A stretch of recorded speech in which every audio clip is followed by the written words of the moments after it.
নমস্কার বন্ধুরা, সোনারূপার হেসেলে সবাইকে স্বাগত। আজ নিয়ে চলে এসেছি একটি সম্পূর্ণ নতুন রেসিপি। যারা মিষ্টি পছন্দ করেন অথচ চিনি অ্যাভয়েড করতে চান, এই রেসিপিটি তাদের জন্য স্পেশালি। চলুন দেখে নিই কীভাবে এটি বানাবো। এই মিষ্টি বানানোর জন্য প্রধান উপকরণ হিসেবে নিয়েছি ছানা। আমি এখানে 500 গ্রাম ছানা নিয়েছি।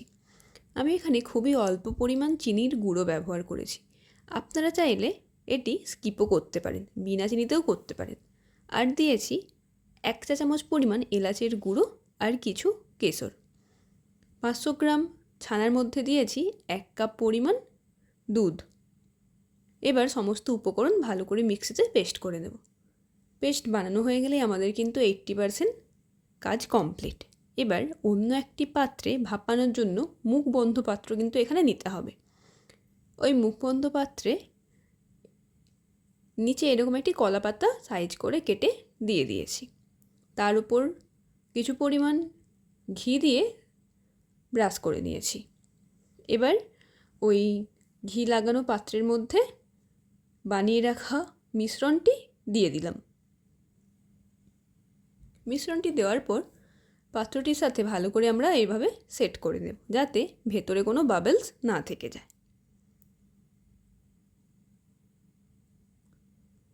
পাত্রের মধ্যে মিশ্রণটি সেট করে নেওয়ার পর উপর থেকে একটি ফয়েল পেপার জড়িয়ে দেব, যাতে ভাপটা মিষ্টির মধ্যে গিয়ে জমা না হয়ে যায়। ফয়েল পেপারের ওপর থেকে এবার ঢাকা দিয়ে বন্ধ করে দেব।